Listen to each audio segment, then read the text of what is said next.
Back here for part number 2 in the Martin D-18 from 1958. I'm carefully removing the clamps from installing the new bridge pad. And things turned out pretty nicely. They've flattened out considerably. Looking at the soundboard, we can see some of the damage from the previous bridge removal and reglue, particularly in this corner. It's like a quarter of the thickness was removed, so the bridge was sitting down in a trough. You can also see the score mark along the back of the bridge, which continued on past the corner.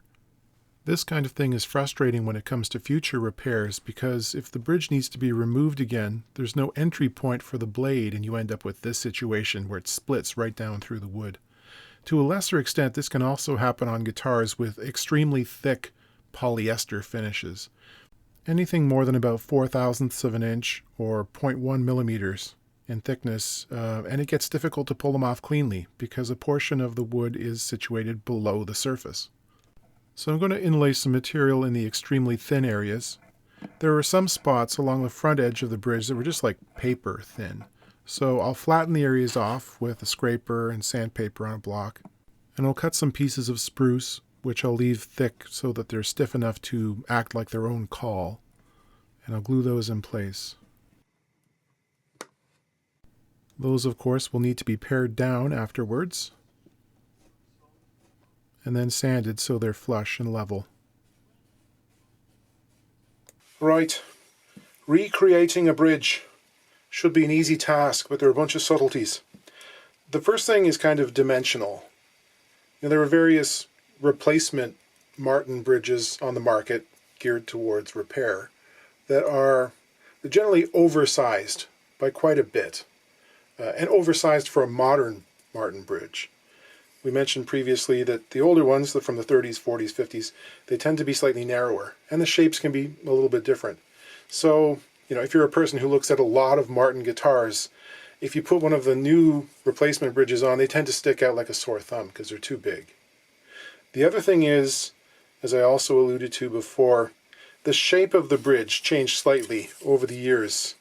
And in many cases, there's a bit of asymmetricality to them, especially at the back where they transition between the wing and the belly here. So if you were to trace this on a piece of paper and then fold it over on the center line, there can be little differences in shape from side to side. So, the first thing is to get the correct dimensions. And that too is not always as easy as it seems, depending on the amount of arch in the bridge footprint. There's quite a bit of air in the middle of this bridge because it arched. It took the shape of the soundboard that itself was kind of warped. I flattened the hump in the guitar, essentially lengthening the bridge footprint. It's like taking the bridge, resting on a flat surface, and pressing down in the middle. You are actually lengthening it slightly. So, because the wings have spread. That's something to take into account. I got to make sure that I'm not making a bridge that is too wide or too narrow. And it's going to match up with the existing footprint on the guitar. Next, we have to pick some benchmarks from which to measure stuff laterally. The front edge being pretty straight is the natural choice, obviously. And we can figure out where the center point is and use that. Or we could measure from one end and keep that constant throughout the whole process, because we're plotting all of the distances from one place. If you start mixing and matching, a lot of incremental drift will show up in the end product and stuff won't fit. String spread is important, as are the pinhole locations, because we want to maintain those, as there are holes already in the guitar top. You want to keep the string centered on the neck and have it about the same place it was previously. To measure the hole positions, I'll mark the center line on the underside of the bridge, and using my caliper, I'll go to both the inner and outer sides of the hole, and then I can subtract half of the hole's diameter to get me the exact location from the center line to, in this case, the high E string. I use the underside of the bridge because there's no chamfering on these holes and much less wear, and it's far easier to see. They tend to be more round. So I'll do that to both sides, and you can see in this case, like so many others, the center line is just ever so slightly, maybe a millimeter or so, towards the treble side. These weren't always glued on perfectly exactly on center. And Martin tends to be better than a lot of other companies. Some other budget brands could be as much as a quarter of an inch off.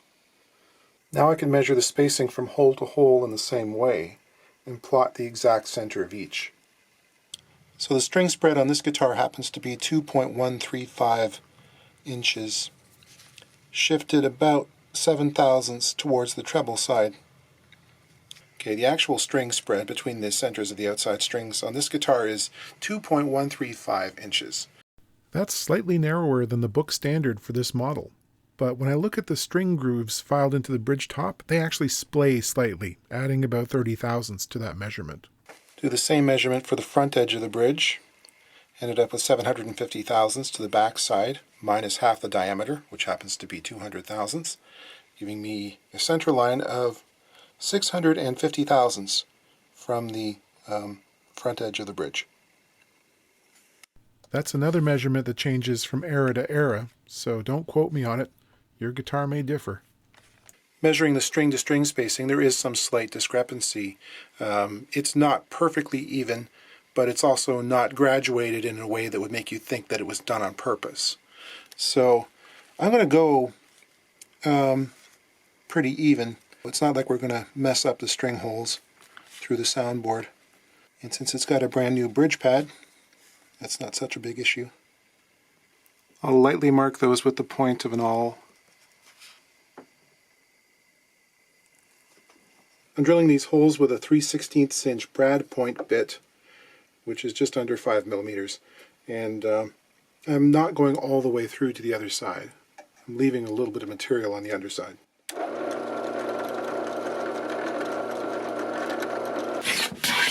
I'll plane the bridge to width. Now I need to plane a radius into the back edge. On the original here it's been planed so flat it's missing, but you can see in this example how it curves over. And the amount of curve there varies from year to year. This being a modern bridge, there's a bit more of a flat on the top. In the 50s this curve came up closer to the back edge of the pinholes here. You'll note that I haven't cut this thing to its actual length yet. I've left it long because Brazilian is quite a brittle wood and it's very easy to chip off the ends if you're not careful. So I'll wait until later in the process before I do that.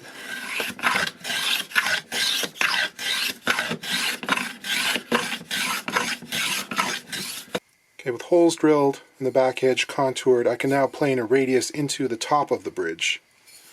This is 16-inch radius, and it's canted slightly towards the treble side, so it's a little bit lower usually on the treble than the bass. Although this one is actually looks like it's fairly symmetrical. However, I usually make it so that it's about 0.5 millimeter lower on this side. I trimmed it roughly to length. I'm going to save these. They might come in handy for repairing a fingerboard or something. Even the little scraps of Brazilian should go in the box. A couple of guidance blinds.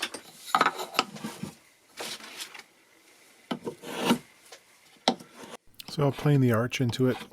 I could also go outside and use my disc sander, but it's a cold night and it's also 11:30 and I've got new neighbors that I don't really want to antagonize yet, so I'll do it by hand.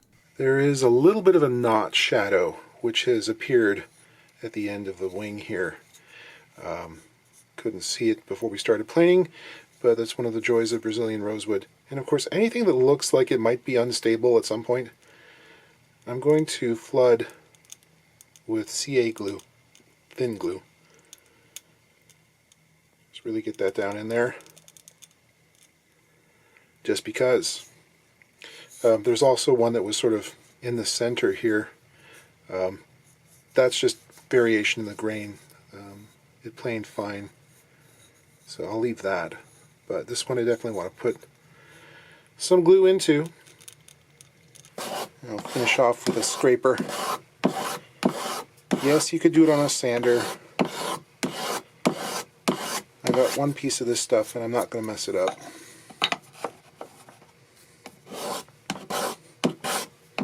I want to sand some of these parts in advance, the top surface.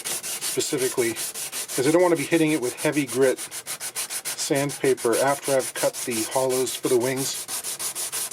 I'm going to take it up to 220. Now I want to cut the wings of the bridge next. These are these scoopy things. I'll do that before I cut the outline, because these lines have to remain at right angles to the front of the bridge, and just because of the vagaries of the machine, I can really only push them into the drum from one side. And if I flip it over and put the belly on the table, it can rock, and it's not going to be as easy to keep the line straight. So this task comes before cutting the outline. So I'll go out and cut these on the drum sander, and this has to be 1.5 inch diameter drum. If you use something else, it's going to look funny. It can be tough to see the pencil line when you're sanding, so I use a piece of tape. Nah, it's not like the neighbors have a brand new baby or something. And they're fairly young. They're probably listening to loud music anyway, or playing video games, and this won't bother them.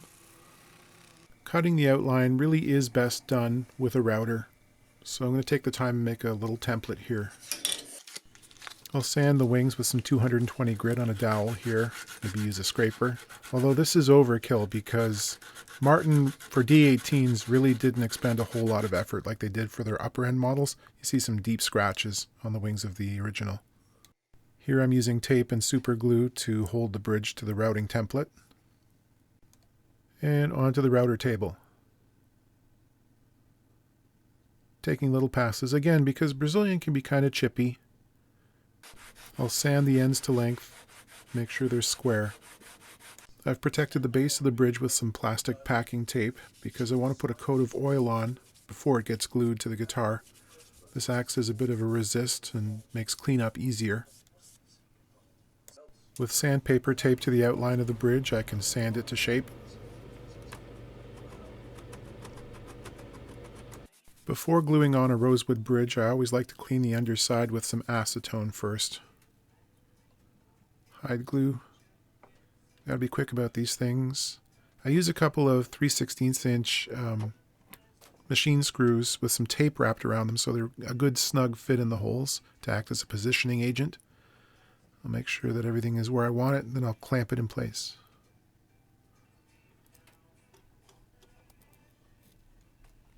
Okay, before I stand the guitar up on end on my bench and start doing a bunch of sandpaper pulls, I really want to remove this end pin.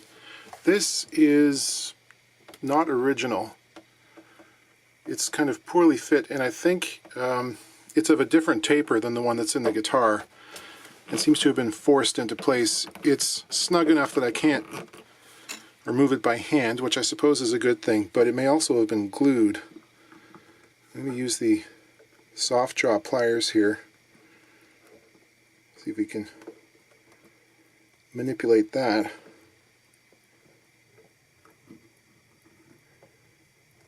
No, it's not budging at all. And I'd probably end up breaking it. So what I'm going to do is get some foam, some thick foam, and just sort of stick it on the bottom here. That'll act as padding.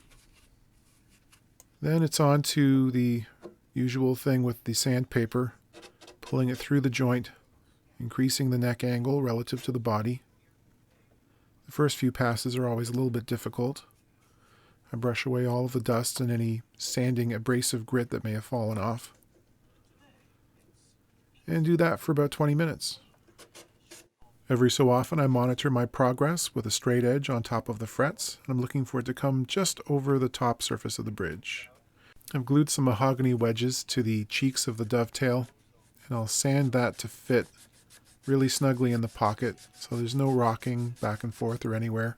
I'll also test the string path with a piece of string to make sure things are going on straight.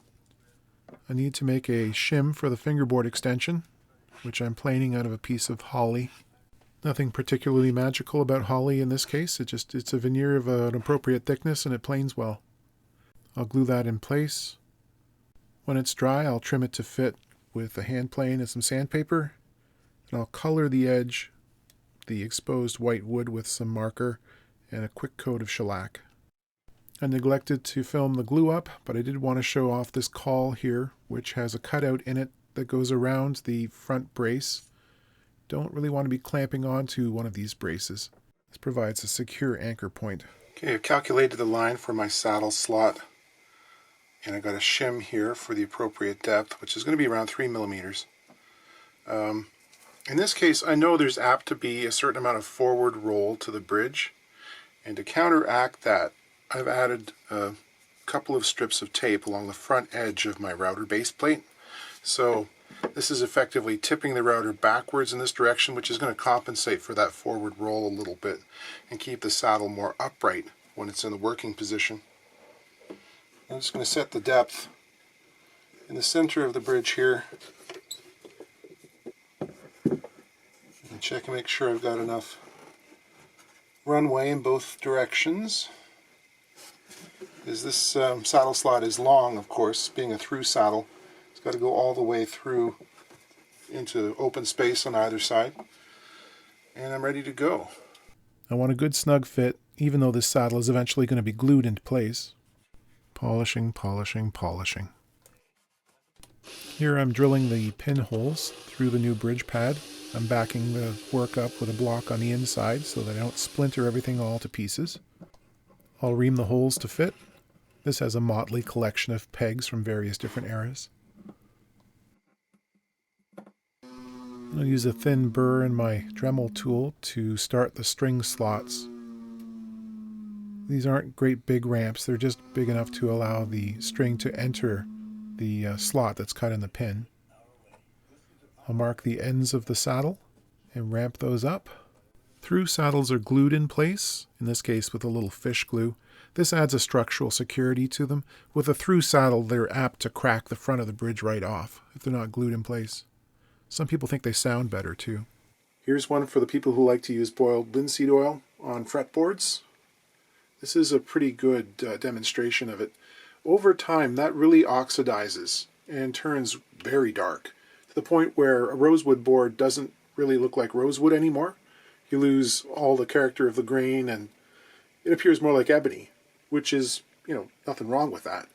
But, versus the more rosewood color of the headstock here, if you had a fingerboard that had a really wild grain that looked fantastic and you wanted to maintain that look, use something other than linseed oil. This is one of the reasons why I usually use the mineral oil. It doesn't have this effect. And this bridge, which looks a little bit colorful right now, will also darken naturally over the next year or two. Under string tension, the huge bulge is gone, and it's doing all right. There are a couple of spots that were really bugging me. This one in particular looked more like damage than wear, so I'll darken it down with some shellac. And then we can play this thing. Nice guitar, lots of volume, nice open sound, just everything you want in a Martin.